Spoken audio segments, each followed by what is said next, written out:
Hello, my dear readers. Please write in the comments your age and country. I'm very curious to know who's listening to me. Meanwhile, I'll tell you a story that might make you look differently at your own mother-in-law or at the spare keys you've given your children. My name is Irina. I'm 48 years old, and I'm the chief accountant for a large construction company. For 23 years, I've worked with numbers, documents, and reports. My profession taught me the most important thing. You need to document everything. Every penny, every receipt, every transaction. Because when the audit comes, and it always comes, you need to have proof. I never imagined that this professional skill would one day save my marriage and my sanity. That evening started out completely ordinary. Or rather, it should have started ordinarily, but fate decided otherwise. I left work early, at 4 p.m. instead of my usual 7 p.m. Our server crashed, and they sent the entire accounting department home. Victor, my husband, usually gets home around 6 p.m. He owns an auto repair shop, and there's always plenty of work. We live in a suburban house, a nice 2-story home on about 3/4 of an acre. The pool in the backyard is my pride and joy, a dream I made reality 3 years ago. Built it with my own money, by the way. I pulled up to the gate, parked in the garage, walked into the house, and immediately knew something wasn't right. You know that feeling when you walk into your own home and realize someone has been there? Nothing concrete, no obvious traces, but the air feels different. The space has been violated. I walked into the living room. Everything seemed in place. The TV was off. The pillows on the couch were straight.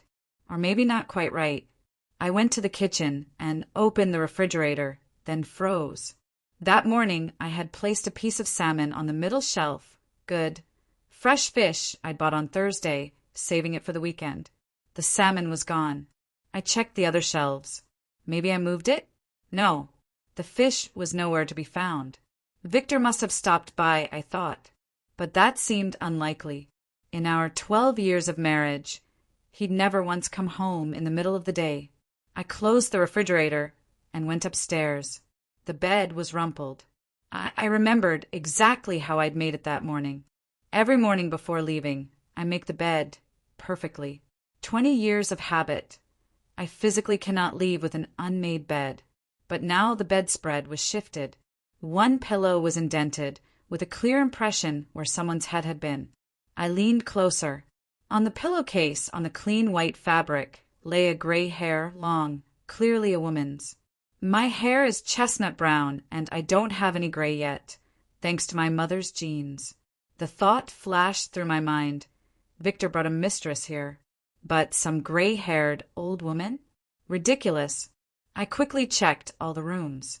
Nothing stolen, windows intact. I checked the security system. Disarmed at 1:22 p.m. Armed again at 3:41 p.m. Someone had been in the house for over 2 hours. My hands went cold. Only 3 people know the code. Me, Victor, and Barbara. My mother-in-law. No, I said aloud. That's impossible. Why would my mother-in-law come to our house when we're not here? Why would she eat my fish? Why would she lie in our bed? Absurd. I dismissed the thought, but it lodged at the edge of my consciousness like a splinter. That evening, I said nothing to Victor. That night, I lay awake. Over the next 2 weeks, I turned into a detective. I'd come home to find a damp towel by the pool, not mine, from the guest set. I'd open the refrigerator to find the cheese, slices gone. Victor doesn't eat cheese. He's lactose intolerant.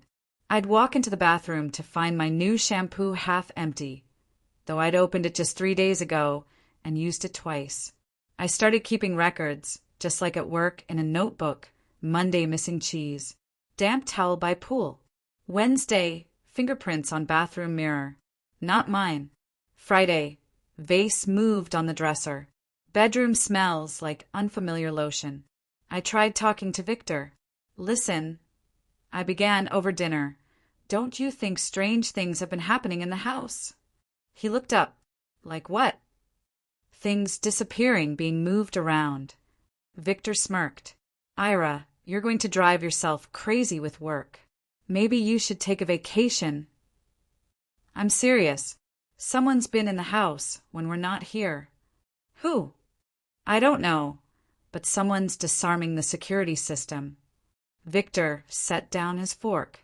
Do you hear yourself? Only we know the code and my mom. You don't think. He didn't finish. I'm not thinking anything. I'm just stating facts.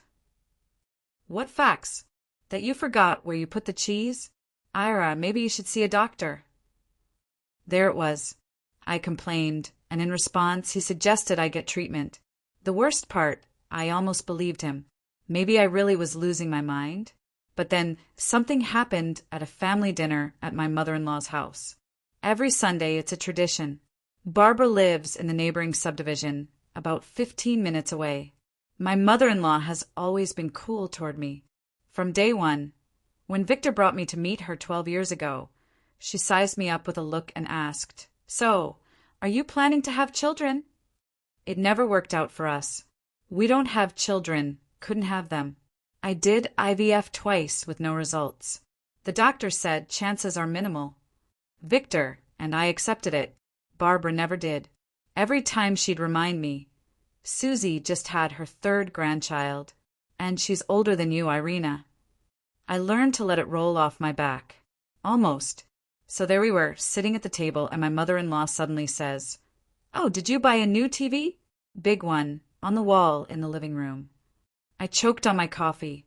What? The TV's nice. Pictures very clear. Victor nodded. Yeah, last month. I sat silently, my heart pounding. Barbara hadn't been to our house in 2 months. We always go to hers. How did she know about the TV? How had she seen the picture quality?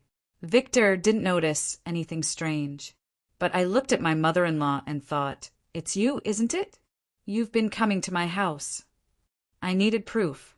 On Monday, I tracked down Slava, our IT administrator. Smart guy. "Slava, I need a consultation.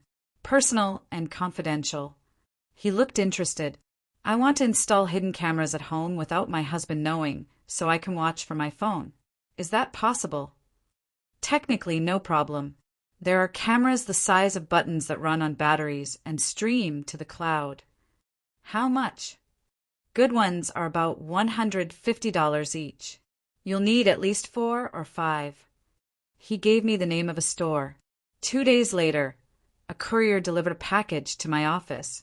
5 miniature cameras. That evening, Victor left for a meeting. Perfect timing. I placed cameras in the living room on the bookshelf, in the kitchen above the refrigerator, in the bedroom on the dresser aimed at the door, in the entryway above the coat rack, and in the yard with a view of the pool. I downloaded the app and set up notifications. If the sensor detected movement, I'd get an alert. The trap was set. The first 3 days, nothing. The cameras only recorded us. I started to doubt myself. Maybe I had imagined it all. On the 4th day, my phone vibrated. Motion detected. Entryway camera. Victor was at work. The cleaning lady comes on Fridays. Today was Tuesday. I opened the app and saw her. Barbara. My mother-in-law was standing in the entryway of my house, taking off her shoes and putting on slippers. My slippers. My hands shook so badly I almost dropped the phone. She walked to the kitchen, opened the refrigerator, took out a container of salad I'd made yesterday, set on the table, sat down and started eating. Calmly, unhurriedly, as if in her own home. Then she poured tea, turned on the TV, and started watching a talk show. I sat in my office among colleagues and watched as my mother-in-law made herself at home in my house. "Are you okay?" a colleague called out. "Irina, you've gone pale." "Yes, just my blood pressure, probably." I stepped out into the hallway. Barbara had finished the salad, washed the container, and went upstairs. The camera recorded her entering the bedroom. She walked to the bed, felt the bed spread, fluffed my pillow, and lay down. Lay down in my bed in the middle of the day, as if she had every right. About 10 minutes later, from her breathing, it was clear she'd fallen asleep. In my bed, in my house, while I was at work. Why? She had her own apartment, her own bed. Why come here secretly? Barbara, slept for almost 2 hours. She got up, neatly made the bed, though not as perfectly as I do. Now I understood the rumpled bedspread. She went downstairs and headed to the pool. The camera showed her opening the storage cabinet, taking out my swimsuit, the black one with gold trim, changing on the terrace, getting in the water, swimming, enjoying herself. She got out, lay on the lounge chair, sunbathed. An hour later, she showered, changed, and left. 3 hours and 40 minutes total. I sat in the office bathroom for half an hour. What should I do? Call Victor? He wouldn't believe it, or he'd take his mother's side. So what? She came and went swimming. She's elderly. Talk to my mother-in-law? She'd deny everything. And then I get blamed. You're spying on me? Installing cameras. No, I needed more evidence. 1 recording was a fluke. 10 recordings were statistics.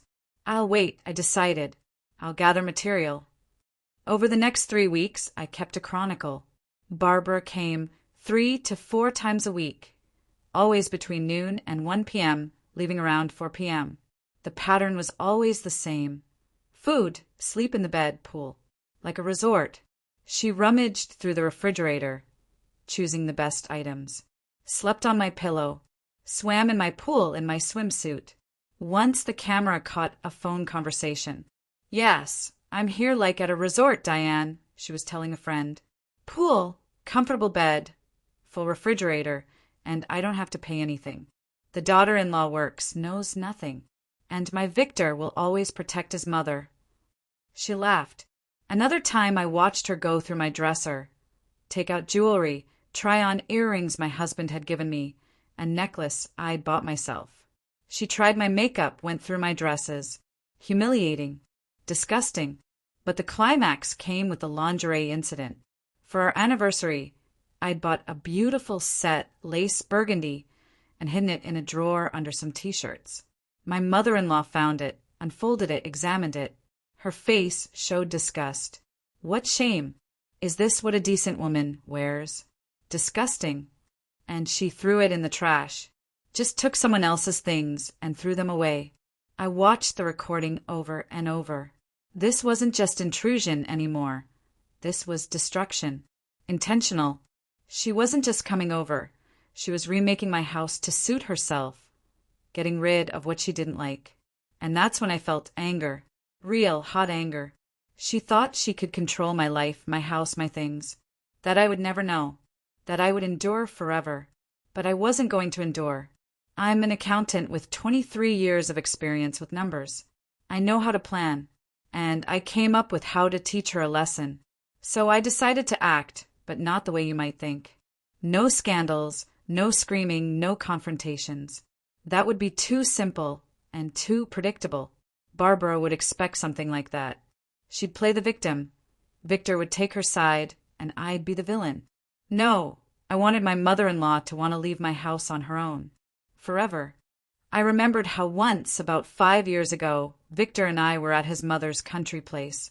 A funny thing happened there. Barbara went to the shed for a shovel and ran out screaming loud enough for the whole neighborhood to hear. It turned out an ordinary toad was sitting on the shelf, small, harmless. But my mother-in-law was shrieking as if she'd seen a crocodile. Victor laughed at the time.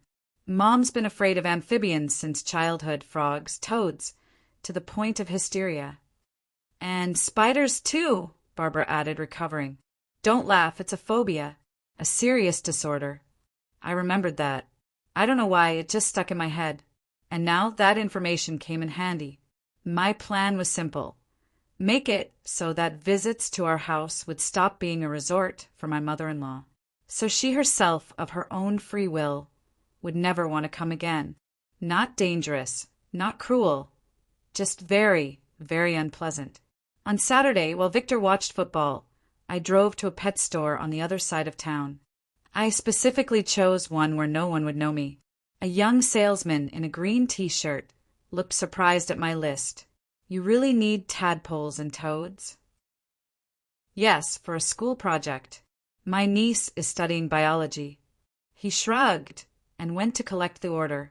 I bought a bag of large tadpoles, about 20 black, nasty-looking ones, 2 toads, gray-brown and fist-sized, and a rubber snake, very realistic with scales and a forked tongue. Then I stopped at a novelty shop, the kind that sells prank items. There I found a whoopee cushion, an inflatable thing that makes an embarrassing sound when you sit on it, and a set of plastic spiders, black, hairy, revolting.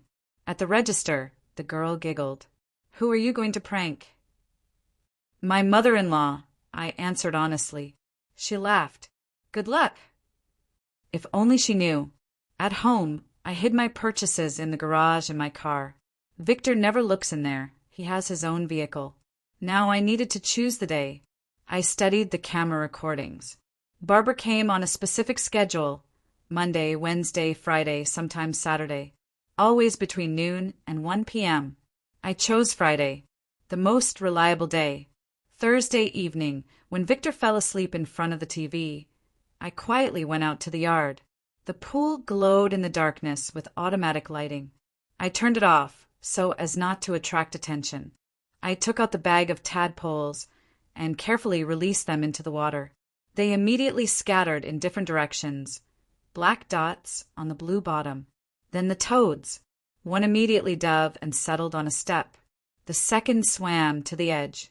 I placed the rubber snake on the surface of the water near the ladder, positioned so you wouldn't see it right away, only when you got close. I covered the pool with a dark tarp, the kind we use for winterizing. I weighed down the edges with stones. Done. First surprise in place. I went back inside. Victor was still asleep in his chair. I went upstairs to the bedroom. Whoopee cushion under the sheet, closer to the middle of the bed where my mother-in-law usually lies. Plastic spiders under the blanket, scattered around. About 10 of them. Black on white. The contrast would be impressive. I smoothed the bedspread, fluffed the pillows.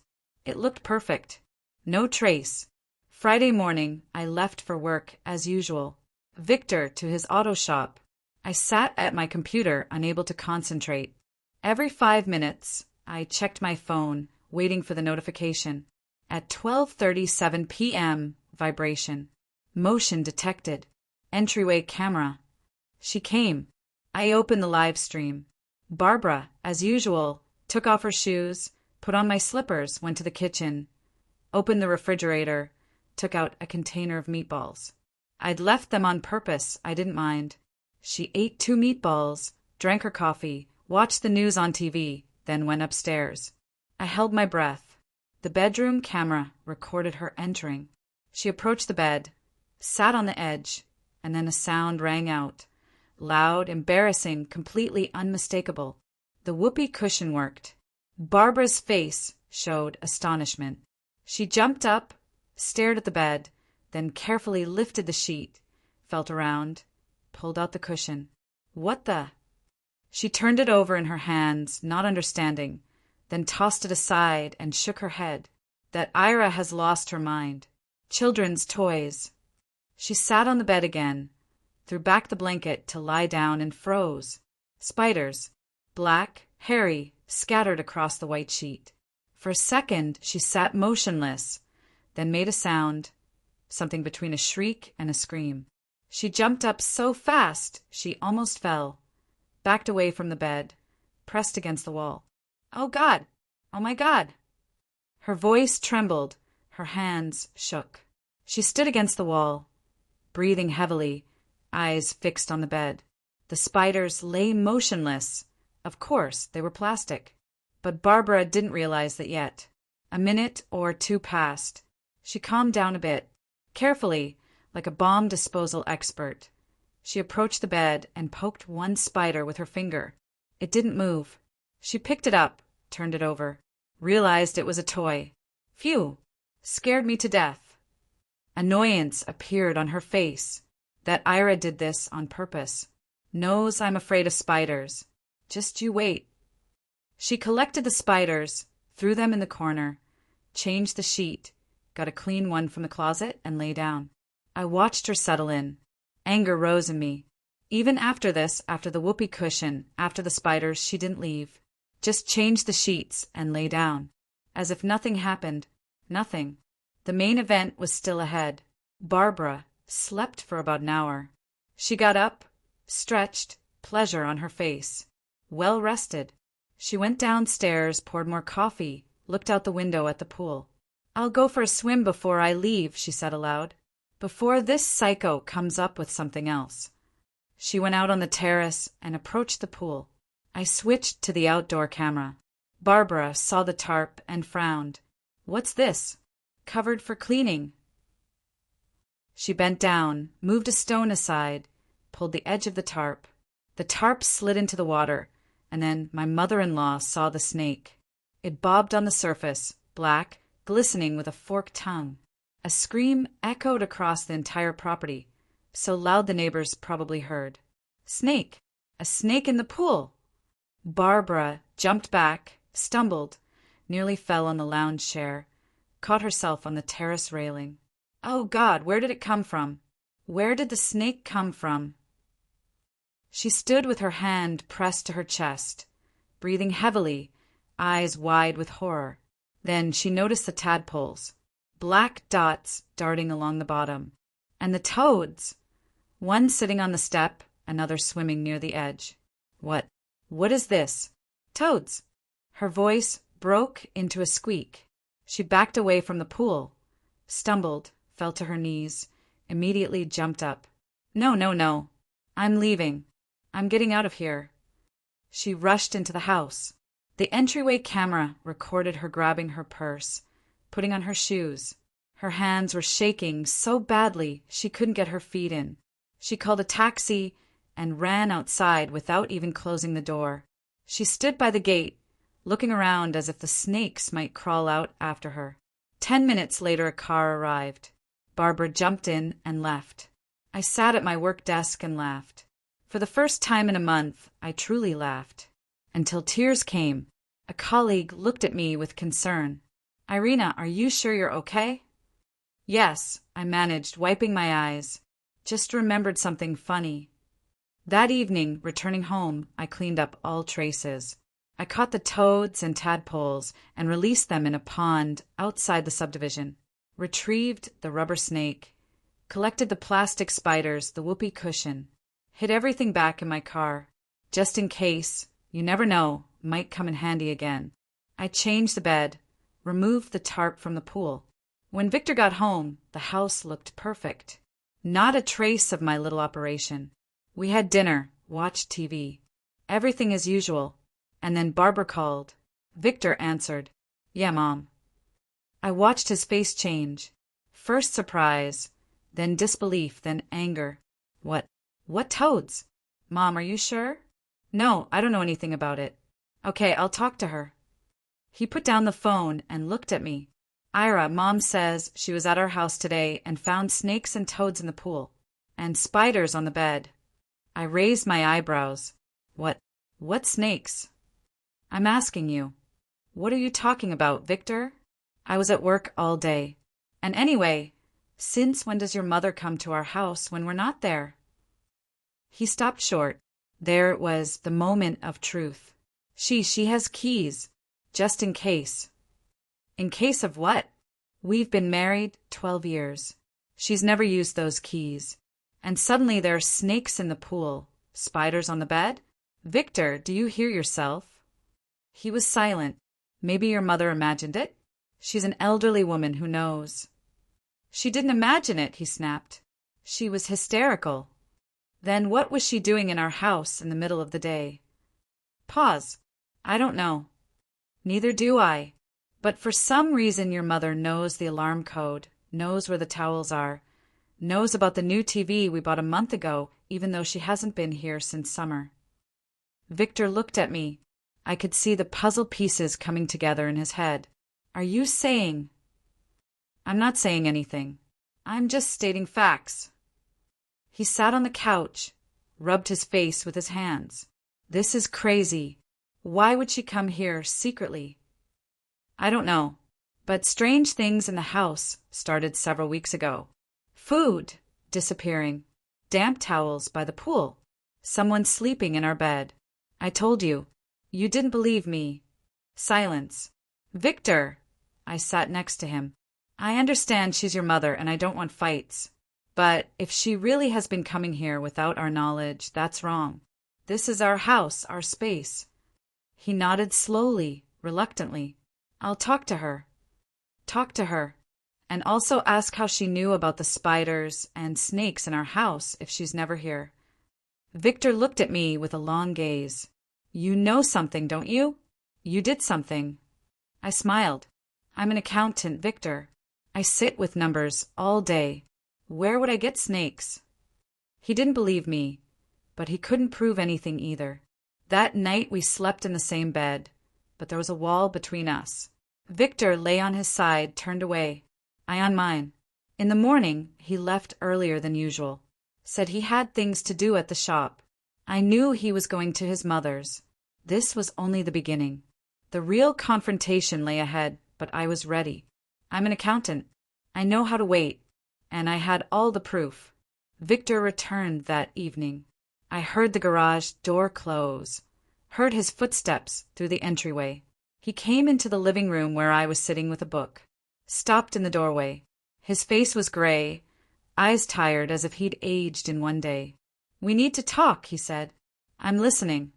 He sat across from me in the armchair, silent for a long time, collecting his thoughts. I was at Mom's. I figured.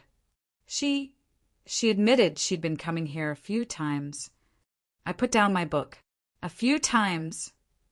Well, maybe more. She says she was checking on the house. She was worried about us. Worried, I repeated. So that's why she ate my food, slept in my bed, and swam in my pool. Victor sighed. Ira, I know it looks strange. Strange, Victor? Your mother was secretly coming to our house for weeks, without our knowledge, without permission. That's not strange. That's invasion of privacy. She's an elderly woman. She's lonely. She has her own apartment. Friends. We invite her every Sunday. What loneliness. He didn't answer. I stood up, went to the cabinet, and got out my laptop. I wanted to talk to you earlier. You didn't believe me. You said I was imagining things, that I needed to see a doctor. Ira. So I gathered evidence. I opened the laptop, pulled up the folder with recordings, turned the screen toward him. Watch. Victor watched silently. I played recording after recording. His mother entering our house, eating in our kitchen, lying in our bed, swimming in our pool, going through my things, trying on my jewelry, talking on the phone. Yes, I'm here like at a resort, finding my lingerie and throwing it in the trash. What shame. Victor grew paler and paler.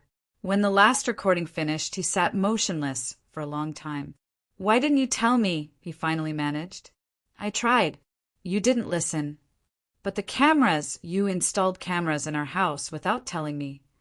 Yes, because otherwise you wouldn't have believed it. And you still wouldn't believe it now. He rubbed his face with his hands. This is insane. Agreed. It's insane to come to someone else's house uninvited and act like you own the place. To throw away other people's things, eat other people's food. She's my mother. And I'm your wife. 12 years, Victor. And this house is ours together. Actually, this house is mine. I built it with my money. The pool with my money. And your mother comes here like it's her own place and brags to her friends about her free resort. Victor was silent. I sat back down in the armchair and looked him in the eyes. I don't want a scandal. I don't want to destroy our family. But this can't continue. What do you suggest? I have 3 conditions. He tensed. What? First, we take back the keys. Your mother should not have access to our house without our presence. Victor nodded. Slowly, but he nodded.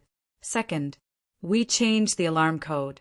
Only you and I know the new code. Another nod. Third, she doesn't come here without warning and invitation. Ever.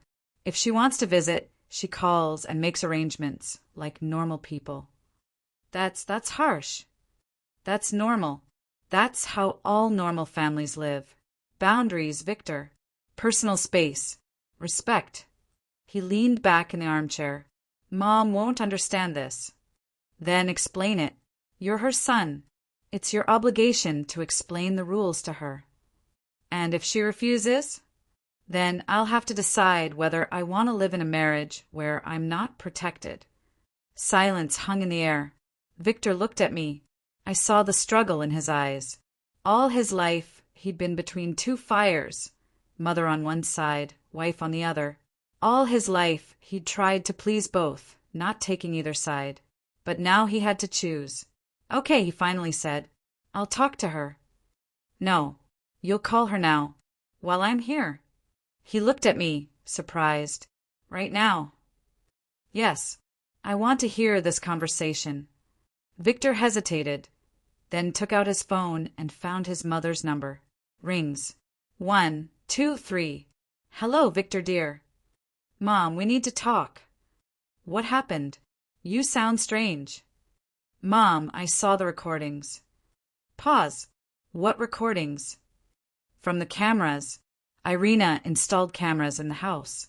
I saw you coming over, eating, sleeping, swimming, going through her things. Silence on the line. Long silence. Then Barbara's voice hard. Your wife was filming me? Spying on me? That's illegal. Mom, it's our house. We have the right to install cameras in our own home. She did it on purpose. She wanted to frame me. And those toads, those spiders, that was her too. She almost gave me a heart attack. Victor looked at me. I kept my face neutral. Mom, we're not talking about toads right now. We're talking about you coming to our house without permission. Many times. That's unacceptable. Unacceptable. Barbara's voice rose. I'm your mother. I gave birth to you, raised you, and now you're telling me it's unacceptable. Yes, Mom, unacceptable. This is our private home, our space. You can't come here whenever you want. She turned you against me. That snake always wanted to come between us. Mom, stop. What? Stop. I'm not going to stand for you talking about my wife that way. Pause. Victor. No, Mom, listen to me. I'm taking back the house keys. We're changing the alarm code. If you want to visit, you call and make arrangements. You don't show up without an invitation. You're kicking me out. I'm establishing rules. Normal rules that should have been in place from the beginning. She made you do this. She. No, Mom, this is my decision. Because I saw the recordings. You came to our house, ate our food, slept in our bed, went through my wife's things. You threw away her personal belongings. That's not normal. I was just. Just what? Just wanted to check? Just missed us? Mom, you called friends from our house and bragged about what a free resort you have. Silence on the line. I didn't think. Exactly. You didn't think. You didn't think about us, about our life, about our boundaries. You only thought about yourself. I heard Barbara sob. Victor, sweetheart, I didn't mean anything bad. I know, Mom, but this can't continue. You're choosing her. You're choosing that woman over your own mother. Victor looked at me with a long, serious gaze. I'm choosing my family, Mom, and common sense. He hung up. We sat in silence. Outside, darkness was falling. Somewhere in the distance, a dog was barking. She'll be angry, Victor finally said. She will. She might not talk to us for a week. Or a month. We'll survive. He looked at me. Ira, those toads and spiders. That was you, wasn't it? I smiled. I told you I was at work all day. How would I know about toads? He didn't believe me, but he smiled back. You're a scary woman, Irina. I'm an accountant, Victor. I know how to calculate, and I know how to protect what's mine. He stood up, came over to me, and hugged me. I'm sorry I didn't listen, that I didn't believe you. I forgive you. I should have. I should have set boundaries with Mom long ago. Better late than never. We stood there, embracing in the middle of the living room, and I felt something shift between us, something important. For the first time in 12 years, Victor had chosen me. The following weeks were difficult. Barbara, as Victor predicted, didn't talk to us, didn't call, didn't answer our calls. When we went to her house, she wouldn't open the door. Victor was struggling. I could see how hard it was for him. After all, she was his mother, whatever she might be like. Maybe we should soften the conditions, he asked once. No, I answered. If we back down now, she'll understand that hysterics work, and she'll use them again and again. He sighed but agreed. A month passed. Barbara was silent, and then she called. Victor answered, put it on speaker. Hello, Mom. Victor. The voice was weak, broken. Victor, son. Yes, Mom, I'm listening. I wanted to apologize. Victor and I exchanged glances. For what, Mom? For everything. For coming without asking. For those words about Irina. I was wrong. Pause. I was lonely, Barbara continued. After your father died, it's been 5 years. I didn't know what to do with myself. And you have such a beautiful house, the pool. I just wanted to feel like I was part of something. I listened and tried to understand, was it sincere or not? Manipulation or genuine remorse? Mom, Victor said, you've always been part of our family, but there are boundaries. I know now. We're happy to see you when you come by invitation, when you respect our space. I understand, Victor. I really do. Victor looked at me. I nodded. Mom, do you want to come over on Sunday? For dinner? Really? I can. Of course. You're my mother. I love you, but I also love Irina. And I want you both in my life. Normally, like decent people. Barbara sobbed. Thank you, son. Thank you. On Sunday, she came by invitation like a normal guest. I made roast chicken with vegetables, set the table on the terrace. The weather was nice and warm. Barbara entered the house, and I noticed how her behavior had changed. No proprietary confidence, no, I know everything here, attitude. She held herself stiffly, carefully. Irina, she said, not looking me in the eyes. I wanted to apologize to you. I'm listening. I behaved incorrectly, coming without asking, touching your things. It was disrespectful. I nodded. It was. I shouldn't have. Forgive me. She raised her eyes. In them was something like shame. I accept your apology, I said. But, Barbara, let's make an agreement for the future. This house is Victor's and mine. You're a welcome guest, but exactly that, a guest, not the owner. She nodded. I understand. And also, if you're lonely, come over, we're always glad. But by arrangement. Okay. We had dinner, the three of us. The conversation was strained at first, but gradually the atmosphere relaxed. Victor joked, talked about work. Barbara listened, smiled. By the end, she even paid me a compliment. The chicken is delicious, Irina. You cook well. In 12 years, the first compliment from my mother-in-law. Thank you, I said. It's my mother's recipe. She left that evening. We walked her to the taxi, waved goodbye. Victor hugged me. You did good. Why? You forgave her, even though you didn't have to. She's your mother, and she admitted her mistake. That's worth a lot. Do you think she'll change? I don't know, but there's a chance. And if not, we have new rules now. He nodded and kissed the top of my head. 6 months have passed. Barbara comes to visit us every 2 weeks. Always by invitation, always calls ahead. She behaves decently, not perfectly, of course. Sometimes she slips into little jabs, but not like before. She no longer has keys. She doesn't know the alarm code. I kept the cameras just in case. Victor knows about them now. We watch the recordings together when we go away, checking that everything's okay. My relationship with Victor has improved. Paradoxically, this crisis strengthened our marriage. He learned to set boundaries, not just with his mother, but in general. And I learned to speak directly, not to accumulate resentment. Sometimes I sit by the pool, now without toads, drink my coffee, and think about what happened. I don't regret those plastic spiders, the whoopee cushion, the rubber snake, and tadpoles. Sometimes, to be heard, you first need to surprise. My mother-in-law thought she could control my life, my house, my things, that I would stay silent and endure forever like a good daughter-in-law should. But a good daughter-in-law isn't one who endures.